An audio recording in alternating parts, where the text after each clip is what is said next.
My name is Helene Young, and I was born on February the 18th, 1915, and I'm looking forward to celebrating the century mark next year.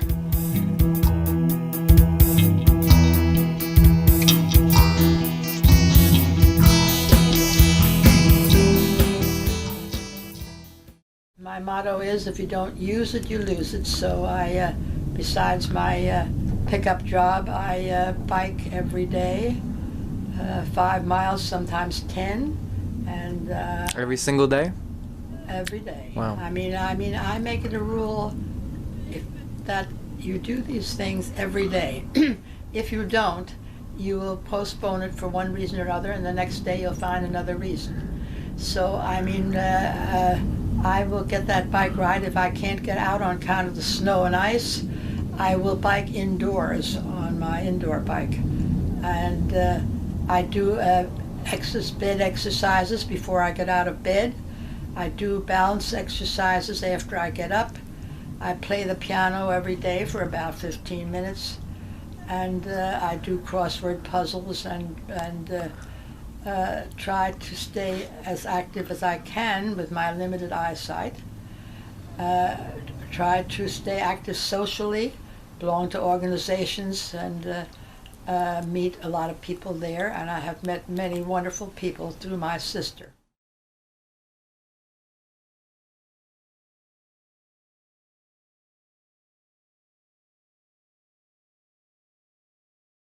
And I'm now trying to spread peace among individuals, which was my sister's main focus, was to have inner peace among starting with the individual. Let there be peace on earth, and let it begin with me.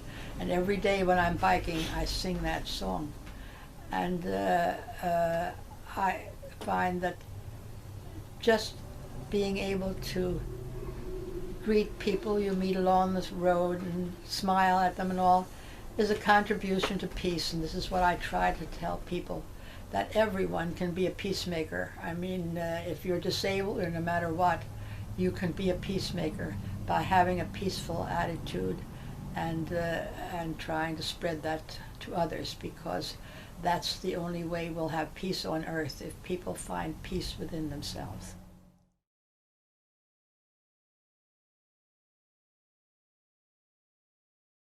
Peace Pilgrim was a woman who dedicated her life to making peace in this world. She started out as any normal teenager. She was what was known in that day. She was born in 1908. She was known in that day as a flapper. And she wore all the modern trappings that young people want now. And she partied, and she was just a total typical teenager, and the only thing that was in her favor, she did not drink or smoke. Graduated from high school. We were a poor family, we couldn't afford to have her go to college, and so she took a commercial course and was a secretary. She found out that making money and spending it foolishly was not bringing meaning to her life.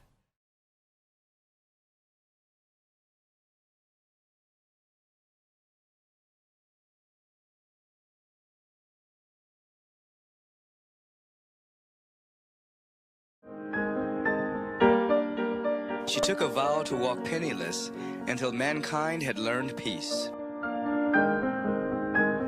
And my message, one sentence: this is the way of peace. Overcome evil with good, and falsehood with truth, and hatred with love.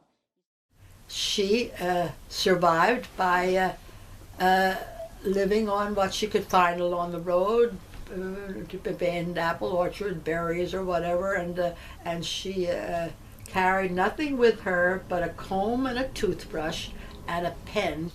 She wouldn't accept more than she needed. If she needed stamps for her mail, she would just take what she needed, and she wouldn't take any more.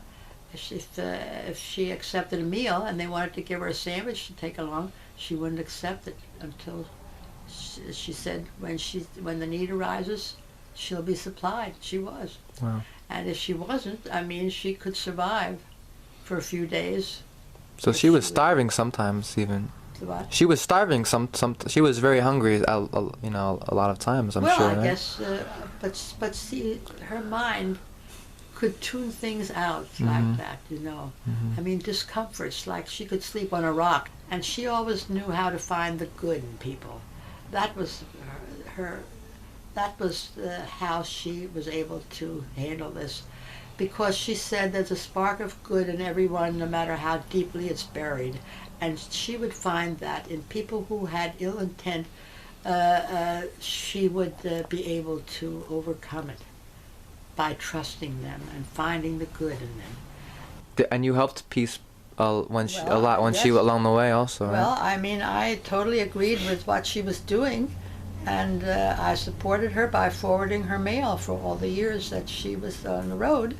I always knew where she was, and I forwarded her mail so that she could be in contact with more people. And I feel that she had an impact on a lot of people in the many years that she was on the road.